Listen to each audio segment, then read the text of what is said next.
In the headlines, the tariff war heats up. The United States slaps a stunning 50% tariff on Brazilian goods, raising alarms across global markets. But Brazil's President Lula da Silva standing firm. Lula says he will not bow down to pressure, and Brazil would negotiate as a sovereign nation. Across Europe, fast engulfing flames and fear. Portugal is in crisis as wildfires devour more than 10,000 hectares in just a single day.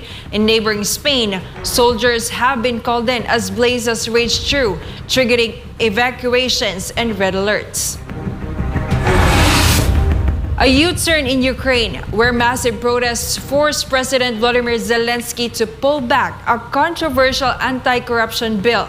A move critics warned could have undercut key institutions and jeopardized Ukraine's path to EU membership. At The Hague, the ICC case against former President Rodrigo Duterte takes a new turn. Amid growing calls for his immediate release, Duterte's defense lawyer breaks his silence, laying out what the process really looks like at the International Criminal Court. Back here at home, impeachment effort against Vice President Sara Duterte hits a wall. A former lawmaker says it's time to move on, calling the case a lost cause. And in space, two major milestones. China's lunar mission wins a top global prize for returning samples from the moon's far side. And halfway across the world, India and the US unveil $1 billion worth of Earth mapping satellite designed to track climate change and natural disasters. I'm Jayne Codnita. Newsline World starts now.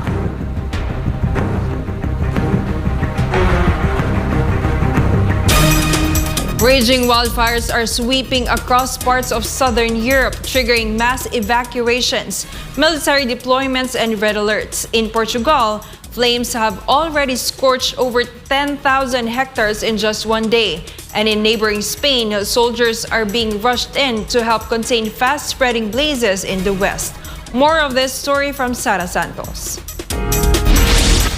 Over 600 firefighters are now battling fast-moving wildfires tearing through northern and central Portugal. In just 24 hours, more than 10,000 hectares of land have gone up in flames. The situation is critical, with fires still active and out of control, especially near Aruca, just outside Porto. One village there has already been evacuated as flames edge dangerously close to homes. Dramatic footage from the ground shows scorched forests, thick smoke, and exhausted crews working through rugged terrain. Aerial units and dozens of fire engines have been deployed to support the fight. The blaze is spreading rapidly, fueled by dry bush and vast eucalyptus plantations, which are notorious fire hazards. Much of the firefighting force is made up of volunteers, a reality that adds strain during emergencies of this scale. Red alerts are in place across multiple districts. Authorities are urging residents to stay alert, follow official warnings, and be ready to evacuate if needed. In Spain, more troops have been sent in to help battle wildfires raging across the western province of Cáceres. Spain's military emergency unit has deployed additional forces from Seville to the fire zone in Extremadura, responding to a call for help from regional authorities. New footage shows troops from the 2nd Battalion rolling out with equipment and support vehicles. Their arrival brings the total military presence to 230 personnel and 88 vehicles now engaged in the firefighting operation. The fires, which broke out over the weekend, have already scorched more than 1,500 hectares near the towns of Pino Franqueado and Camino Morisco. Crews are up against steep terrain, searing heat, and unpredictable winds. A level 2 emergency has been declared in the region, paving the way for full national support in the containment effort. For God and my beloved country, the Philippines, Sara Santos, SMNI News.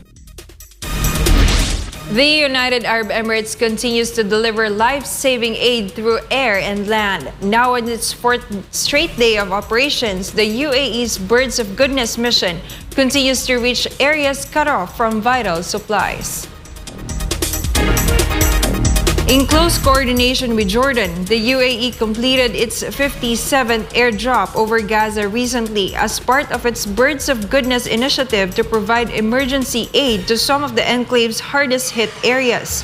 This is also part of Operation Gallant Night 3, the UAE's wider humanitarian campaign to assist Palestinians and ease the crisis in Gaza.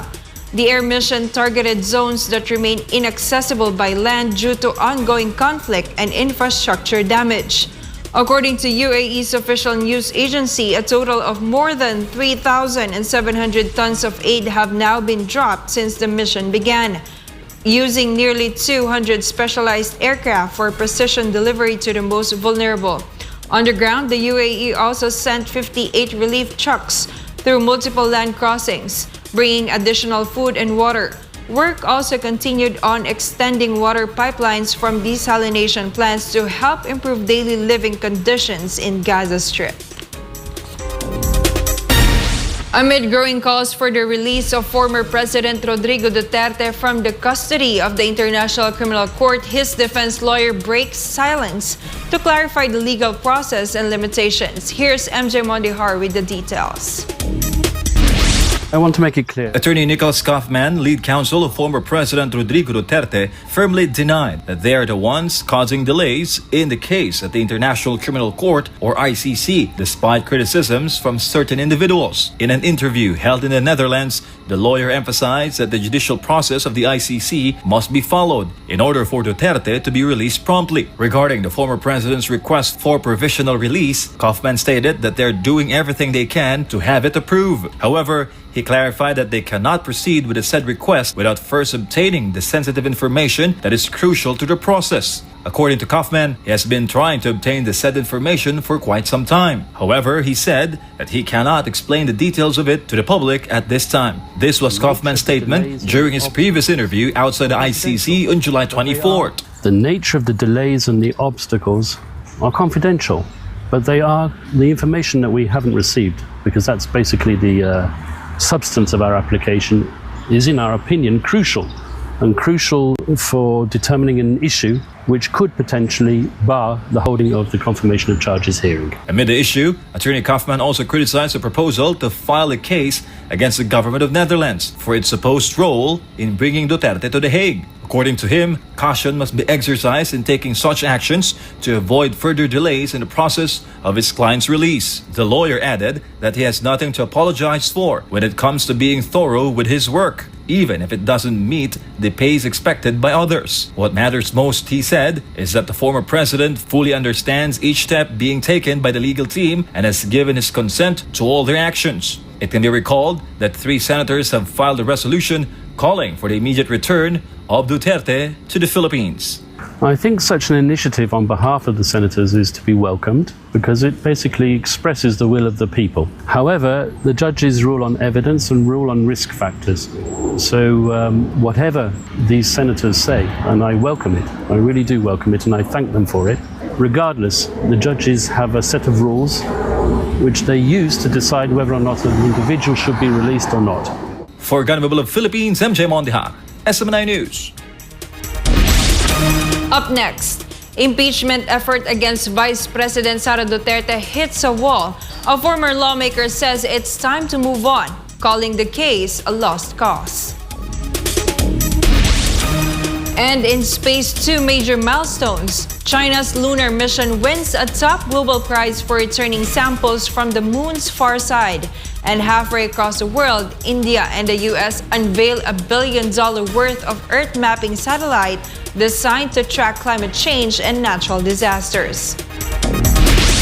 Newsline World will be back after the break.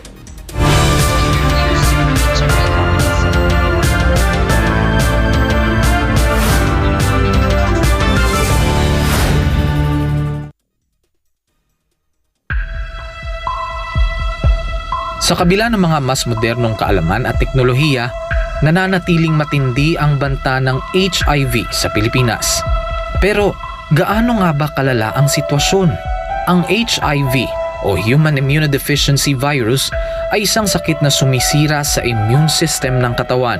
Ngunit tandaan, hindi ito nakukuha sa simpleng pakikisalamuha. Hindi mo agad mararamdaman, pero unti-unti nitong pinapahina ang katawan. At kapag hindi naagapan, humahantong ito sa AIDS, ang huling yugto na impeksyon, kung saan halos wala ng panlaban ng katawan laban sa sakit. Patuloy na dumadami ang kaso ng sakit na ito sa Pilipinas.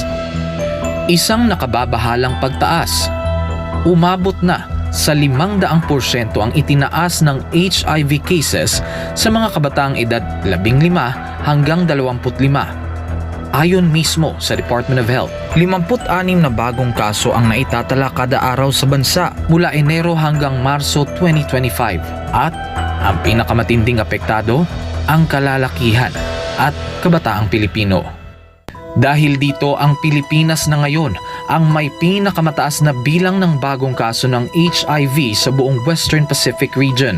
Isang indikasyon ng lumulubahang sitwasyon. Kaya nananawagan ng Department of Health gawing opisyal at urgent ang laban sa HIV sa pamamagitan ng isang Public Health Emergency Declaration. Kalalakihan ng pangunahing apektado, 95% ng bagong kaso ay lalaki. Mahigit 1/3 ay kabataang nasa edad 15 hanggang 24. Habang wala pang deklarasyon, patuloy ang DOH sa mga sumusunod na hakbang: HIV testing, libreng gamot, self-test kits, at pakikipagtulungan sa DepEd para sa edukasyon sa mga paaralan. Isinulong rin ng DOH ang online patient appointment system para sa HIV patients. Layunin nitong gawing mas madali at mas personal ang pag-access sa libreng gamutan at konsultasyon. Ayon sa schedule ng pasyente, ang HIV ay hindi tulad ng flu. Hindi ito basta naipapasa sa hangin. Ito ay naipapasa sa pamamagitan ng personal na desisyon. Kailangan din nating pagtuunan ng pansin ang ugali, disiplina, at personal na responsibilidad. Isang paalala mula sa SMNI.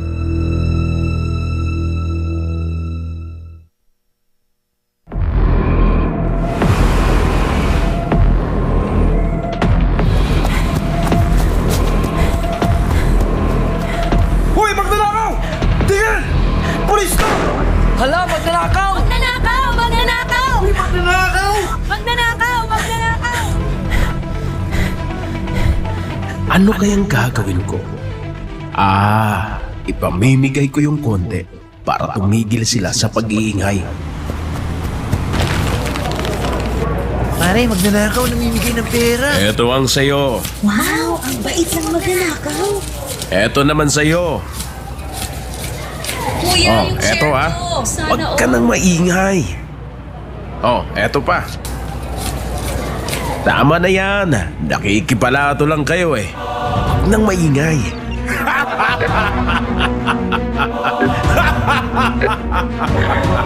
Diba? Konti lang pinamigay ko, mabait na ako. Tahimik na sila. Easy. Ngayon, pwede ko na tong suluhin. Masaya ang mga tao, pero tama po ba ito? Di po ba ang nakikinabang sa magnanakaw ay kasabwat ng magnanakaw? Ikaw, kinukonsenti mo ba ang legal na korupsyon?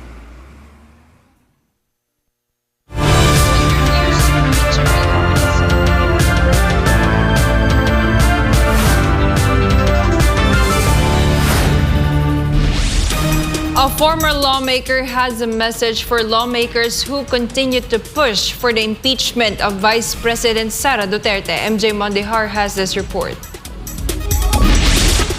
For former Congressman Jacinto Jing Paras, efforts by opposition and anti-Duterte groups to block Vice President Sara Duterte from running in the 2028 presidential elections are now unlikely to succeed. This comes after the Supreme Court upheld the dismissal of the impeachment complaint through a unanimous vote of 13 out of 15 justices. Yung decision na 8-7 8 in favor, 7 against. Mahirap mo pang ang baliktarin yan You need one to move to the other side. Ito pang 13. Unable to accept the decision, the House of Representatives is preparing to file a motion for reconsideration to reverse the Supreme Court's ruling. Meanwhile, several senators are still pushing to proceed with the impeachment proceedings despite the High Court's decision. Wala namang articles of impeachment na tinatakil sila. Kasi sabi ng Supreme Court, yung fourth impeachment is invalid in violation of the Constitution. So, anong ililitis ng Senado? Paras advised them to move on, saying the impeachment issue is now already dead.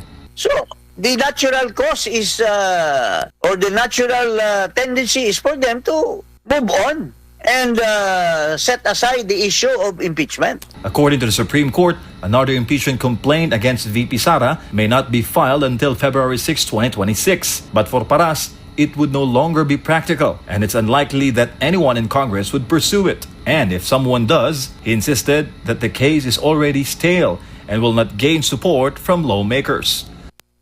Parang sinasabi mo, yung pagkain, mayroon kang pumunta ka sa restaurant na sobra yung order mo, nag-take home ka, naiwanan mo sa kotse the next day, pwede mo pa bang, ang tanong dyan, pwede mo pa bang kainin? Panis na yon. So ito, kagaya nito, 2026, pwede mo pa bang i-file yan? Panis na yan? For Government of Philippines, MJ Mondihar, SMNI News. Right, President Ferdinand Marcos Jr. tackling the energy sector in his fourth State of the Nation address. Experts say that the administration has still failed to address the root cause of high electricity prices, which is the continued reliance on imported coal and fossil fuels. Sheena Torno explains why experts warn this path favors the powerful few and risks the future of the nation. President Bongbong Marcos' fourth State of the Nation address highlighted issues confronting the energy sector. He says electricity is expensive, power interruptions are frequent, and service remains inadequate. But experts said that such descriptions are meaningless if they do not strike at the root of the problem, the country's dependence on imported fossil fuels and coal. In his SONA, President Marcos proudly shared the plan to light up 4 million households within the next 3 years. Sa susunod na 3 taon, halos 200 planta ang ating tatapusin. Ito ay may kakayahan magpailaw sa 4 na milyong kabahayan o sa mahigit na 2,000 pabrika sa halos 7,000 tanggapan at negosyo. But according to experts, this plan may lead to even more serious problems in the future, especially in terms of environmental and economic impact. Economist and Ateneo de Manila University Professor Dr. Leonardo Butch Lanzona warned that the continued use of coal contributes to flooding and worsens the effects of climate change. We need to limit our dependence on coal energy because it's actually the reason why we have a lot of this flooding as well. No? So if we're going to tie up all of these, flooding, energy, all of these environmental climate change, then it's important that we really have a program, a comprehensive program. Experts are urging the government to transition faster toward renewables. Right now, due to insufficient local supply, the Philippines still relies heavily on imported fuels, and their prices often surge during global crisis. A study by Zero Carbon Analytics and Crest warns that the expenses for liquefied natural gas imports could increase by over 500% from 2025 to 2029. That's over 200 billion pesos, and it could drive electricity bills up by 11% to 24%, making inflation even worse. Solar battery system in the Meralco franchise area is 3 pesos per kilowatt hour. No matter if there is Ukraine war, no matter if there is a problem in the Middle East, 3 pesos dire-diretso. Look at the behavior ng coal plants. On the average, from 5 pesos, it went up to 9 pesos, even 10 pesos per kilowatt hour. LNG goes as high as 12 pesos to 15 pesos per kilowatt hour, and that is all passed on to electric consumers. Kung ang generation charge sa mga bills natin is around 50%, if you do not address that, the source of electricity, talagang mananatili na mahal ang kuryente. Experts further explain that using renewable energy such as solar, wind, hydro, and geothermal is not only more affordable, but also protected from the volatility of imported fuel prices. Dr. Lanzona adds that continued reliance on fossil fuels only benefits large corporations and political dynasties. And the reason for that is simply that we have all of these corporate interests and political dynasties. Of course, in other countries, meron din silang mga political dynasties and meron din silang mga oligopolies. Pero unlike here, in the other countries, kumikita yung mga oligopolies by growing the whole economy, by making sure that everybody benefits.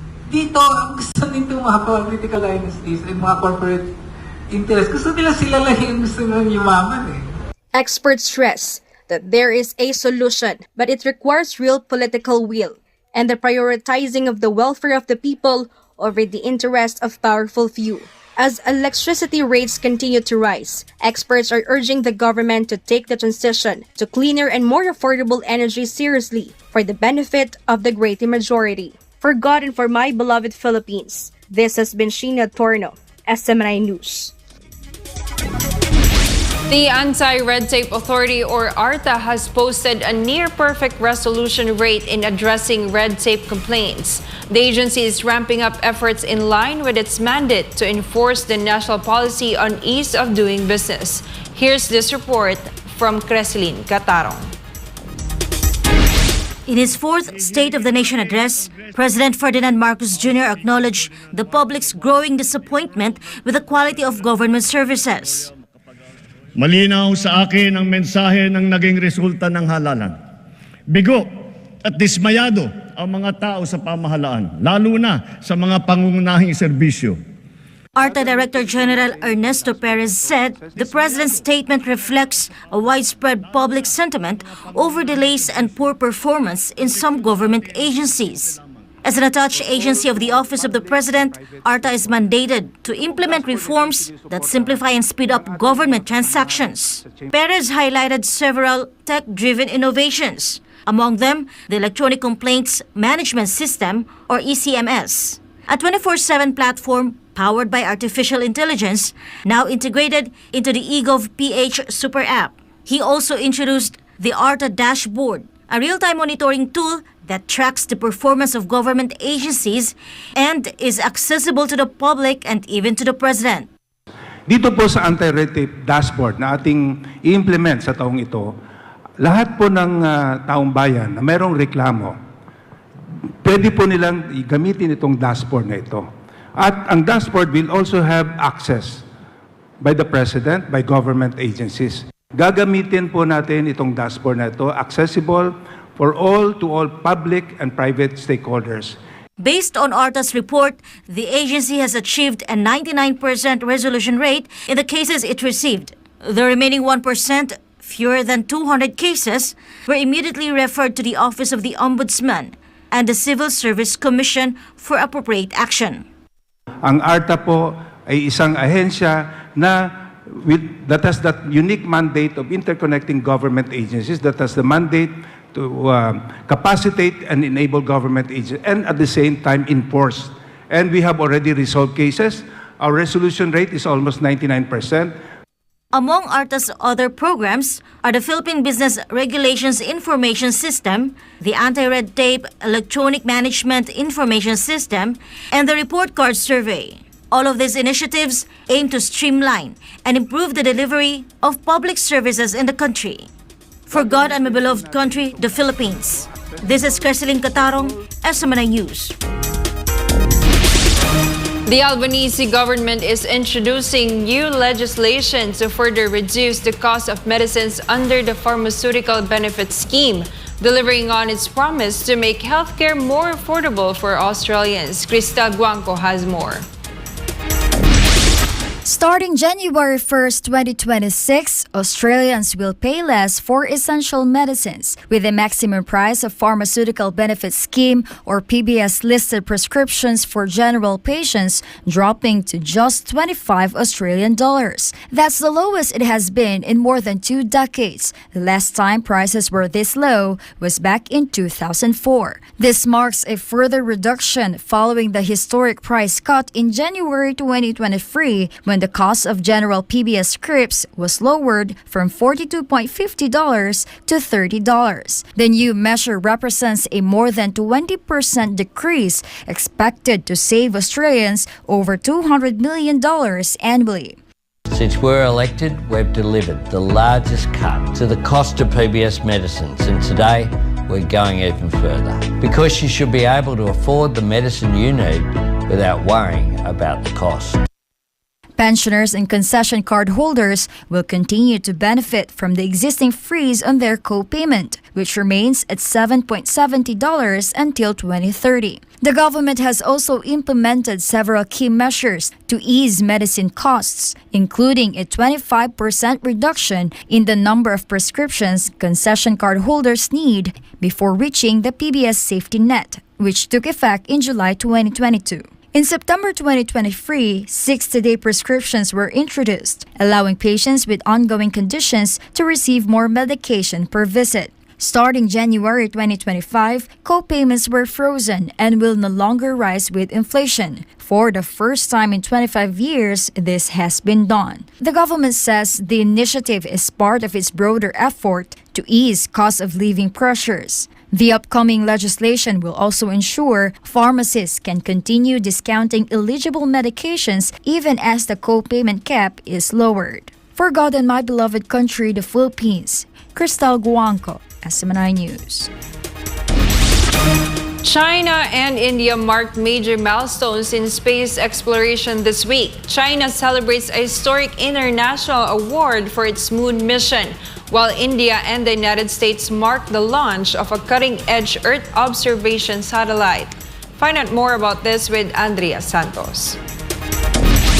China's Chang'e 6 mission has won the 2025 World Space Award, the highest recognition from the International Astronautical Federation. The spacecraft was launched in May 2024 and successfully returned to Earth in June, carrying nearly 2 kilograms of soil and rock from the far side of the moon, a global first. The mission has been praised internationally for its scientific value and contribution to space collaboration. The award will be presented at the 76th International Astronautical Congress in Sydney this September. China plans to launch the Chang'e 8 lunar mission by 2029, with payloads from 11 countries. Its Mars sample return mission, Tianwen-3, is scheduled for 2028, aiming to bring back Martian material by 2031. In a separate milestone, the United States and India have successfully launched the NISAR satellite, a joint project aimed at revolutionizing Earth observation. The liftoff took place from India's Satish Dhawan Space Center, making a major step in global climate and disaster monitoring. NISAR is the world's first dual-frequency radar satellite. It will orbit the Earth every 12 days, capturing high-resolution data on natural disasters, environmental shifts, and land changes. The spacecraft uses technology developed by both NASA and ISRO and will operate for at least 5 years after a 90-day testing phase in orbit. The mission was the result of more than a decade of collaboration, formalized in the 2014 agreement between U.S. and Indian leadership. This is Andrea Santos, your citizen correspondent for God and my beloved country, the Philippines. Up next, the tariff war heats up. The United States slaps a stunning 50% tariff on Brazilian goods, raising alarms across global markets. But Brazil's President Lula da Silva standing firm. Lula says he will not bow down to pressure, and Brazil would negotiate as a sovereign nation. And a U-turn in Ukraine, where massive protests forced President Volodymyr Zelenskyy to pull back a controversial anti-corruption bill. A move critics warn could have undercut key institutions and jeopardized Ukraine's path to EU membership. We'll be back after the break.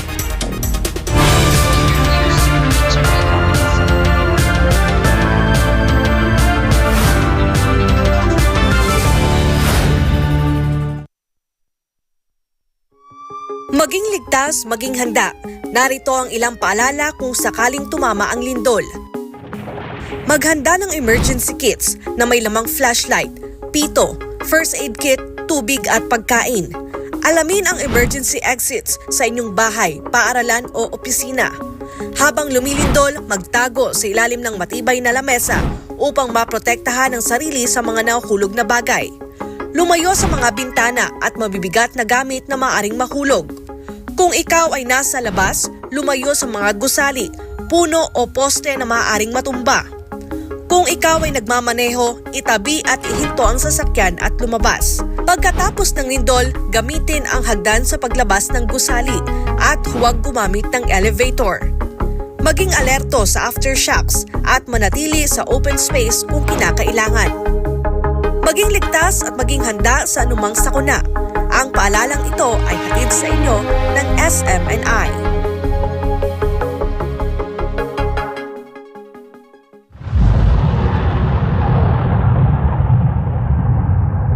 Isang digmaan na parang pelikula. Missiles, drones, at bunker-busting bombs. Pero ang epekto, totohanan.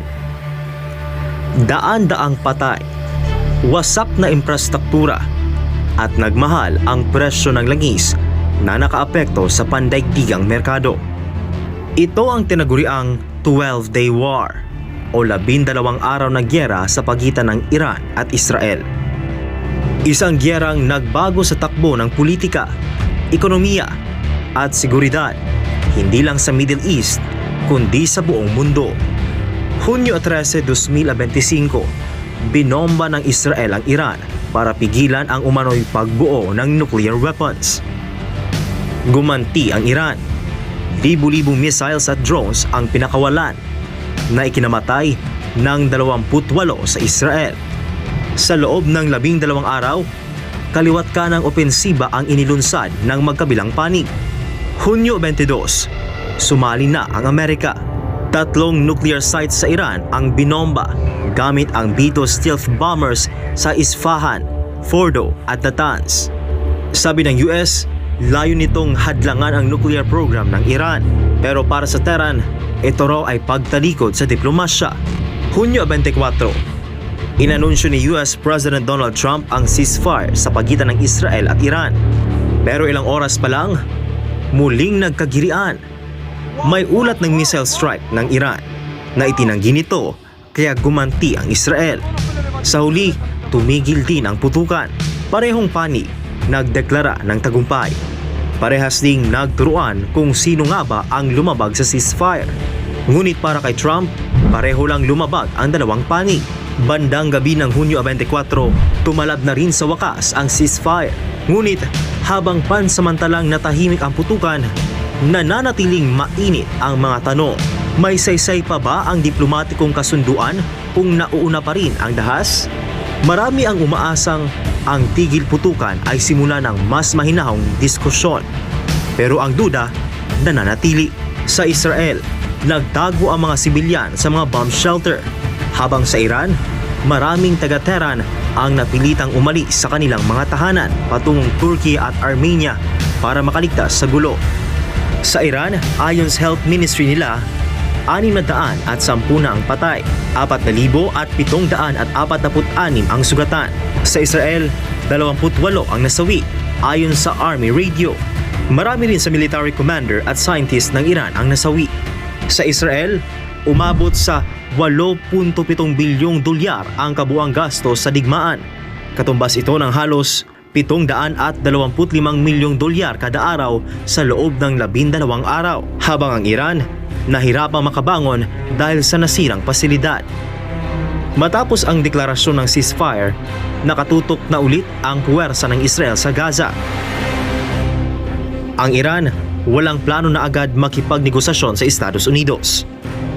Bagaman sinuspindi rin nito ang muling pakikipagnegosasyon sa US patungkol sa kanilang nuclear program, bukas pa rin ang pinto ng diplomasya. Tuloy pa rin ang nuclear program ng Iran na iginiit nilang para sa mapayapang layunin. Git pa nila, lalo pa raw paiipingin ang pagsulong nito sa gitna ng tensyon. Sa kasagsagan ng tensyon, nagbanta ang Iran na isasara ang Strait of Hormuz, isang makitid na lagusan kung saan dumadaan ang halos 20% ng langis sa buong mundo. Bagamat hindi pa ito isinara, nagdulot na ng panik ang banta ng Iran. Tumaas ang presyo ng langis. Umabot sa $78 kada barrels ang krudo. Damang-dama ng buong mundo ang epekto ng digmaan. Ang pandaigdigang merkado nataranta. Sa kasagsagan ng gyera, bumagsak ng 2% ang US S&P 500. at tumaas ng 30% ang gastos sa maritime insurance na nagpabigat sa kalakalan sa Asya. Sa Pilipinas, na umaasa sa imported na langis, lalong tumaas ang presyo ng gasolina, LPG at bilihin na nagpalala sa inflation. Ang mga Pinoy na nasa Middle East na nais bumalik sa Pilipinas dahil sa takot na hirapan makauwi. Kapag tumataas ang presyo ng langis, sumasabay din ang gasto sa produksyon ng mga bilihin, kaya't ramdam ang epekto nito hindi lang sa petrolyo, kundi sa buong ekonomiya. May panukalang fuel subsidy para sa mga PUV. Pero sapat kaya ito? Isa itong paalala na kahit malayo ang labanan, ramdam.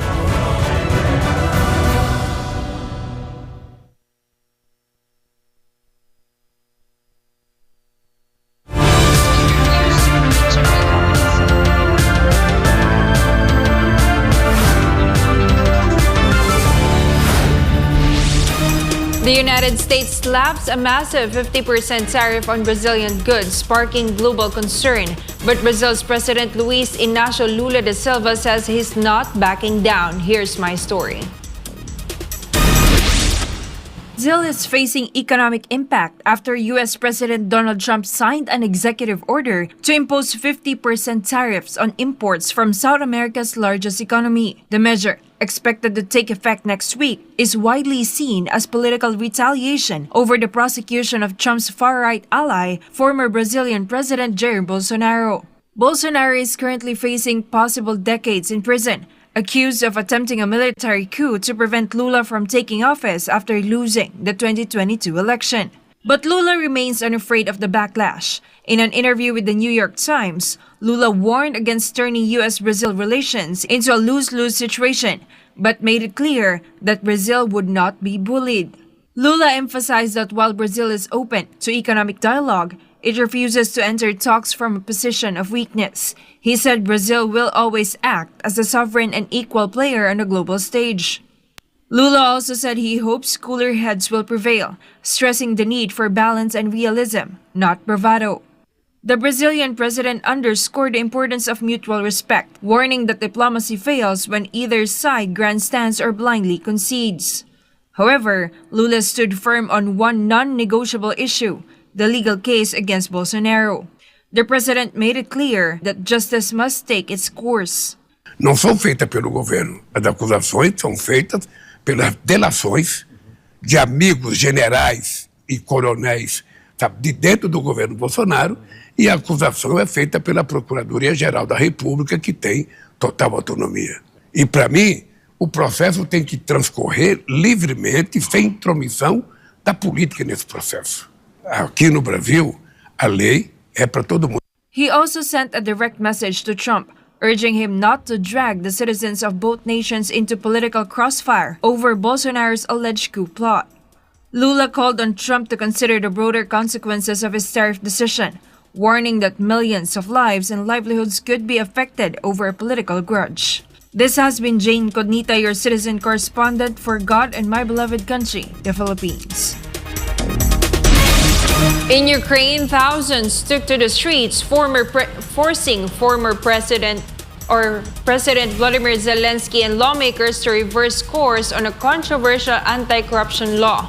Critics warned the bill could undermine two of the country's top watchdogs, just as Ukraine tries to secure EU membership. Prince Tripoli reports. Massive protests in Ukraine have forced President Vladimir Zelenskyy to backpedal. Thousands rallied on Wednesday, raising their voices against a law they say threatens the country's fight against corruption. Protesters were seen waving flags, singing the national anthem, and painting placards. Similar demonstrations erupted in Lviv, Dnipro, and Odessa. Their message: stop political interference in Ukraine's anti-corruption bodies, the National Anti-Corruption Bureau, and the Specialized Anti-Corruption Prosecutor's Office. The backlash came after lawmakers passed a bill last week, giving the president's appointee, the Prosecutor General, power over the two anti-corruption bodies. Critics said this would let top officials shut down or transfer corruption cases, undermining their independence. President Zelenskyy defended the original move as part of efforts to crack down on alleged Russian influence, even ordering arrests of the National Anti-Corruption Bureau just days before. But the protests only grew louder. Then came the U-turn. On Thursday, lawmakers passed a new bill that restores protections for anti-corruption institutions. European leaders had previously slammed the initial law as a major setback to democracy and threat to Ukraine's European Union membership hopes. Reporting for Newsline World, this has been Prince Tripoli, your citizen correspondent, SMN News. Manila Mayor Isko Moreno Dumagosa is calling on the national government to let local governments take charge of operating and maintaining flood control systems. The mayor made the statement as parts of the city continue to experience flooding despite ongoing flood control projects by the Department of Public Works and Highways or DPWH. He cited the Sunog Apo pumping station in Tondo, a new facility that he said remains unused in flood-prone areas. Dumagoso added that several other pumping stations, including those in Estero de Abad, Remedios, and Padre Faura, remain idle after failing quality checks or remain unfinished. This is despite the agency having a reported 34 billion pesos budget for flood control projects in Metro Manila. Because of these issues, Dumagoso believes local government units should take the lead, arguing that doing so would ensure quicker action and clearer accountability. The OFW hospital in San Fernando, Pampanga continues to provide free medical care to overseas Filipino workers and their families. Since it opened in May 2022, the hospital has served over 200,000 patients, all that at no cost. Carla Abellana reports. The OFW hospital offers more than 100 types of medical services completely free to eligible OFWs and their dependents. One of its patients is Benito, who underwent a gallstone surgery, a procedure that would have cost over 100,000 pesos in a private facility. Malaking tulong, pasasalamat sa OFW hospital, lalo na sa aming mga senior. Malanggamot dito libre, no? Kaya napakalaking tulong ang OFW sa mga beneficiary ng mga OFW, lalo na yung uling ginawa nila na opera. Migrant Workers Secretary Hans Leo Kakdak says more and more patients are benefiting from the OFW hospital. The number of confined patients has nearly doubled and surgeries are up by almost 200%. And just like Benito, they didn't have to pay anything. The DMW's the zero billing policy was already in place even before President Ferdinand Marcos Jr. highlighted it in his 2025 SONA. But let me just say, wala talagang binabayaran kahit isang kusing. So we've never had that difficulty nor challenge here at the OFW hospital since day one. Sige, Doc, okay. Ang ginagamit po natin is yung sa PhilHealth and yung doon po sa DOH sa MyFib. Doon po yung pinanggagalingan po ng ating mga funds. Kung gusto nyo pumunta ho kayo ng billing and cashier, wala hong pera doon. There's no money circulating in this hospital.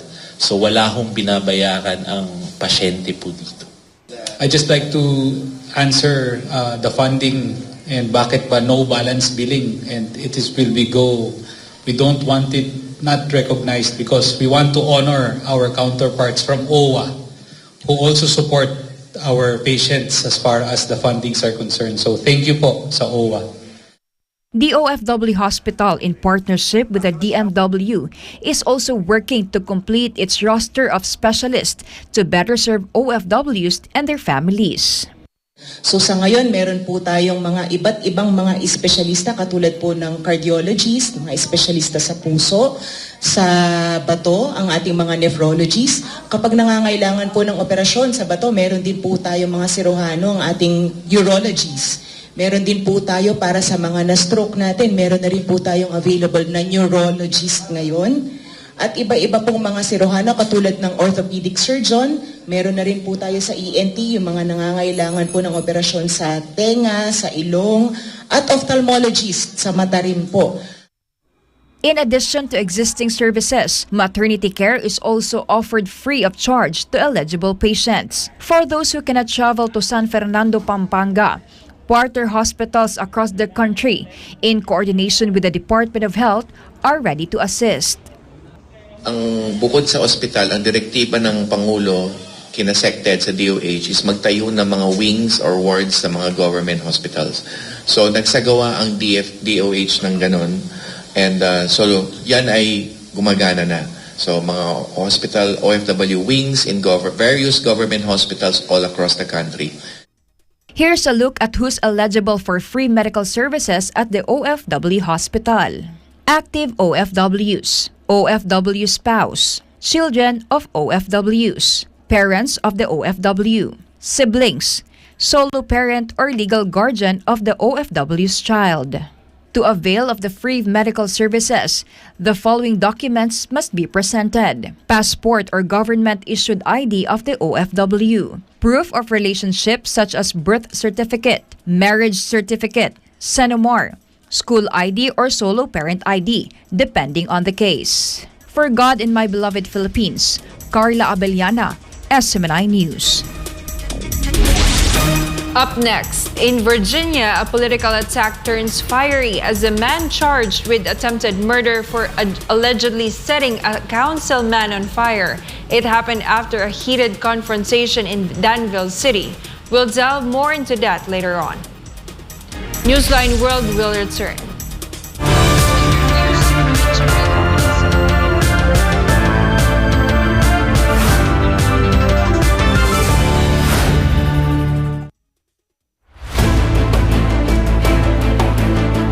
Sa tuwing bumabaha, hindi lang seguridad ang nalalagay sa alanganin, pati na rin ang kalusugan. Isa sa mga bantang dapat iwasan, ang leptospirosis. Ano nga ba ito? Ito ay isang sakit na dulot ng bakterya na tinatawag na leptospira. Nakukuha ito sa pamamagitan ng kontak sa ihi ng mga hayop na may leptospira tulad ng mga daga. Pwede itong makuha sa pagsulong sa baha o pag-inom ng kontaminadong tubig. Nakakapasok ito sa katawan sa pamamagitan ng mga sugat, mata, ilong o bibig. Ang mga sintomas nito ay lagnat, mapulang mata, hirap umihi, masakit na tiyan, masakit na kalamnan, at masakit na ulo. Paano nga ba maiiwasan ang leptospirosis? Ugaliin ang tamang pagtatapon ng basura dahil ang mga maruruming lugar ang kadalasang pinupuntahan ng dagang may dalang leptospirosis. Iwasang lumusong, maglaro o lumangoy sa baha, lalo na kapag may sugat. Gumamit ng bota at gloves kung hindi maiiwasang lumusong sa tubig baha. Sugpuin ang mga daga sa bahay at panatilihin ang kalinisan sa komunidad. Hugasan ng malinis na tubig at sabon ang mga paa matapos lumusong sa baha. Sa kalinisan ng bawat isa, nakasalalay ang kaligtasan ng buong komunidad. Ang paalalang ito ay hatid sa inyo ng SMNI.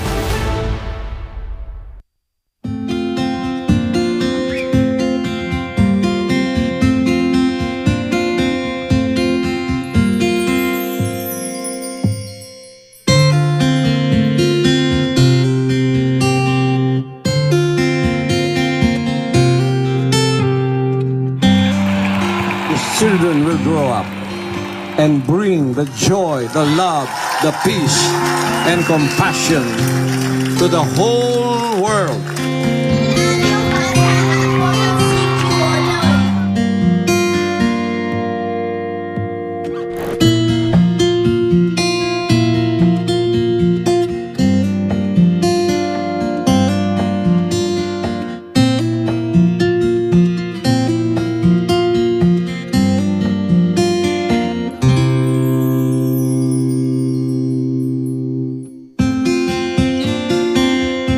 We only have one planet.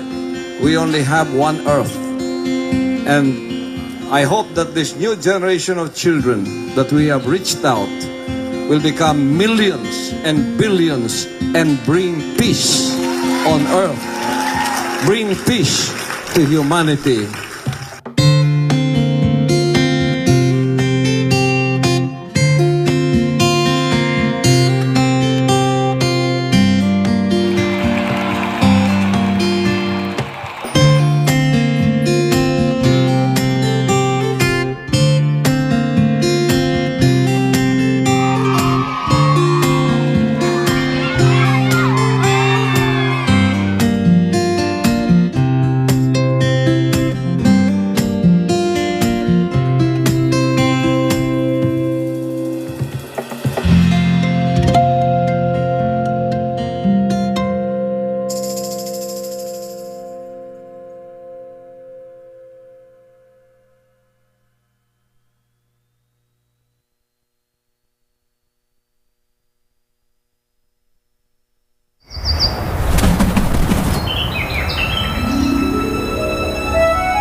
In 2005, Pastor Apollo C. Kibuloy founded the Sunshine Philippines movement.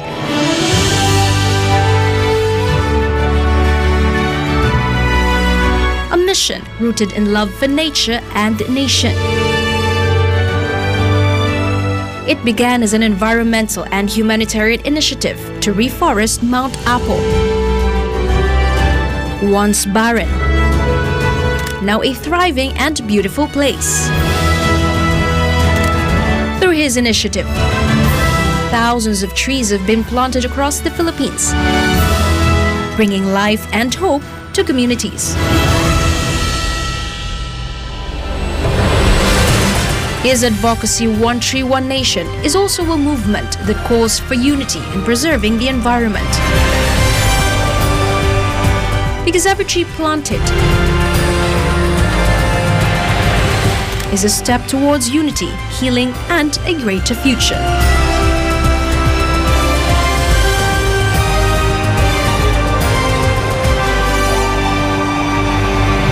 Join One Tree, One Nation.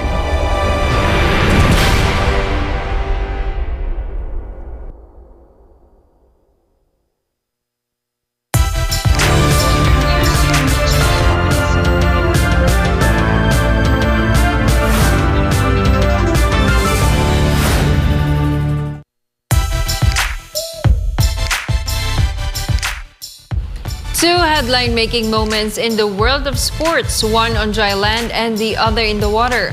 Former NBA star Gilbert Arenas is facing federal charges over an alleged underground poker ring linked to celebrities and high-stakes gambling. And across the globe, French swimmer Leon Marchand is making history, shattering a world record and setting the stage for Olympic glory. Full details from Prince Tripoli. Former NBA star Gilbert Arenas is currently in legal hot water, accused of running a secret high-stakes poker ring out of his Los Angeles mansion. Authorities say Arenas, known in his playing days as Agent Zero, was behind a series of underground games that drew celebrities, athletes, and deep-pocketed players, with buy-ins reportedly reaching hundreds of thousands of dollars a night. The 43-year-old was taken into custody and has since posted bail. He's facing federal charges, including conspiracy to operate an illegal gambling business. So far, neither Arenas nor his camp has made a public statement. Investigators say more arrests could follow as the probe into the wider gambling network continues. Leon Marchand made history in the semifinals heat of the 200-meter individual medley, clocking in at 1 minute 52.69 seconds, a full second faster than Ryan Lochte world record set back in 2011.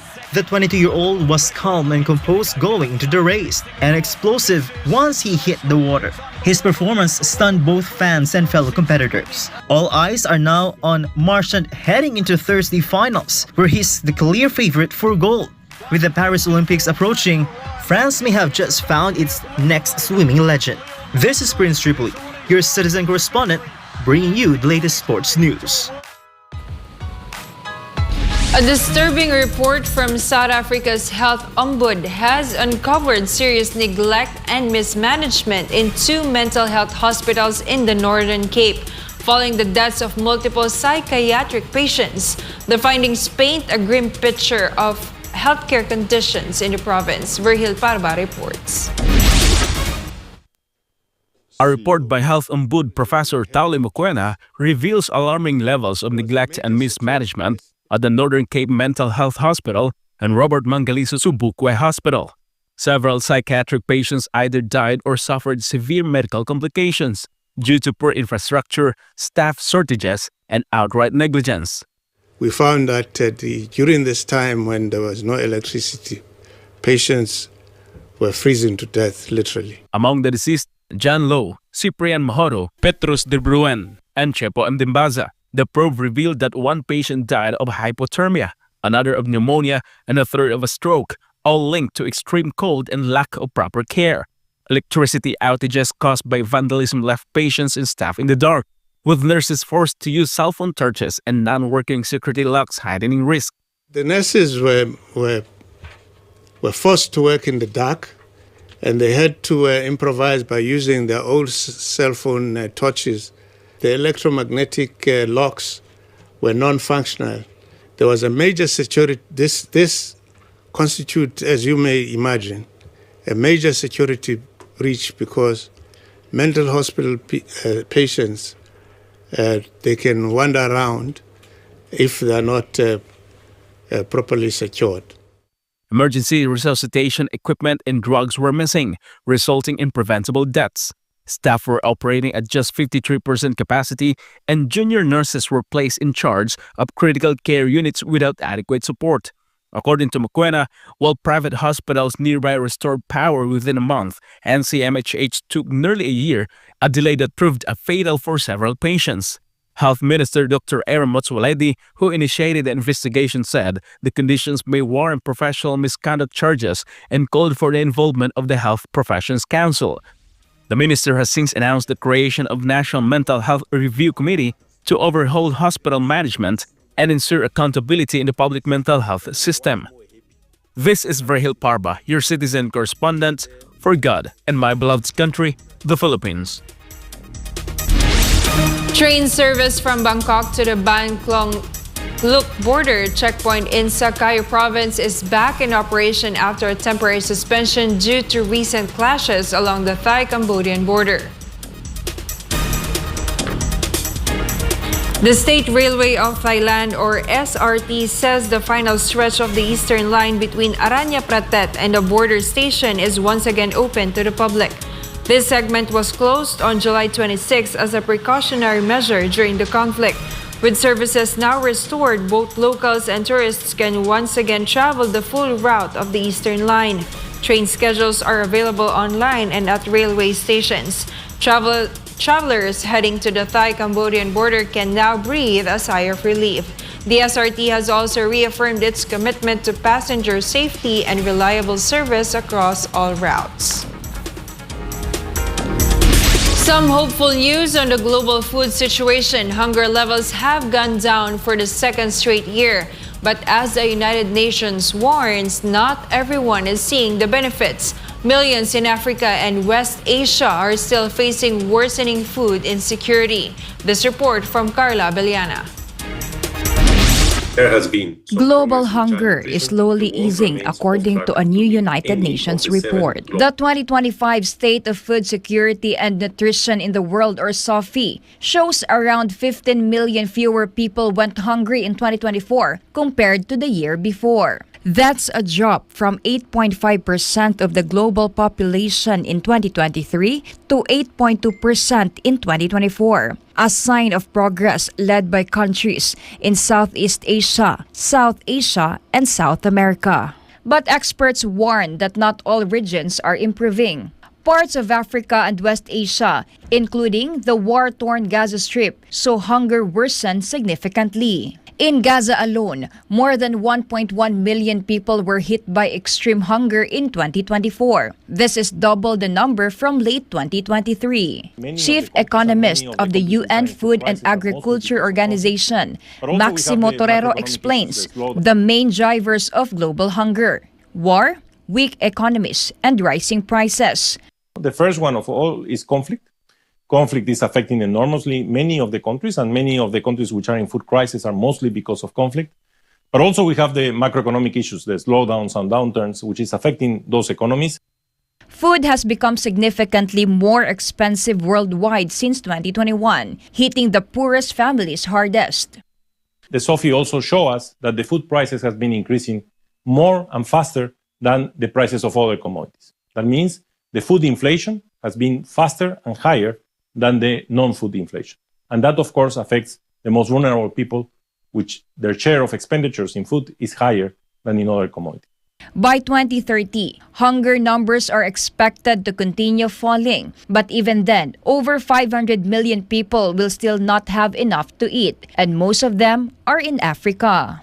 The UN urges countries to respond with policies that directly supporting struggling households, along with long-term investments in food production, infrastructure, and agricultural technology. Since 1999, the SOFI report has been the go-to global reference for tracking hunger and nutrition. For God in my beloved Philippines, Carla Abellana, SMNI News.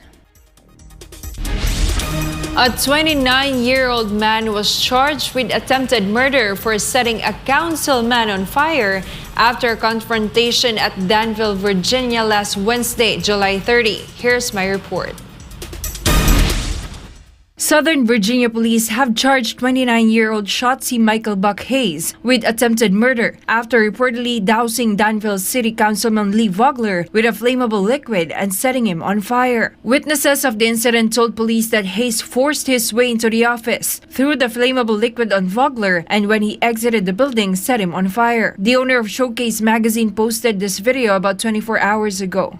Lee is awake and talking and en route to the burn center in Lynchburg. Our hearts and prayers are with him. Everyone here at Showcase, we don't even really know what to say. According to Danville City Police, Hayes fled the scene right after, but was later arrested several blocks from the incident, aided by witnesses' description. Based on initial investigation, the victim and suspect know each other, but the attack stemmed from a personal matter not related to politics. This type of senseless act of violence has to stop. You do not have the right as a human being to get upset with someone enough to lash out and attempt to harm them in any way, much less this way. The victim was airlifted to a regional medical facility for treatment, and authorities have not released further details about his condition.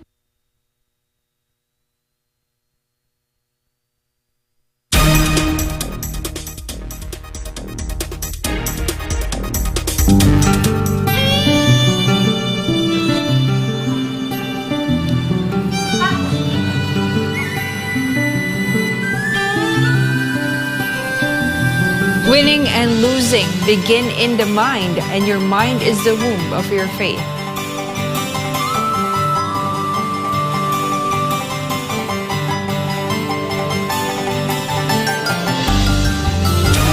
And that's all for tonight's edition. For more updates, you may visit smninewschannel.com or follow us on our official social media accounts on Rumble, YouTube, Facebook, and X. Thank you for watching, and we thank our beloved Pastor Apollo C. Kibuloy, for the opportunity to be a part of this program. For God and my beloved country, the Philippines, I'm Jayne Codnita, and this is Newsline World.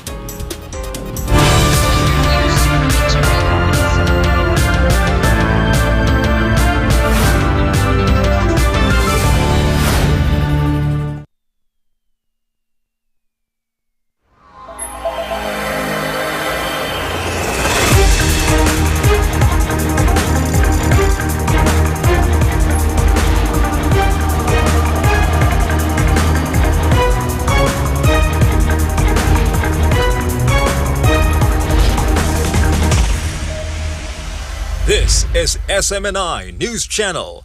Truth that matters.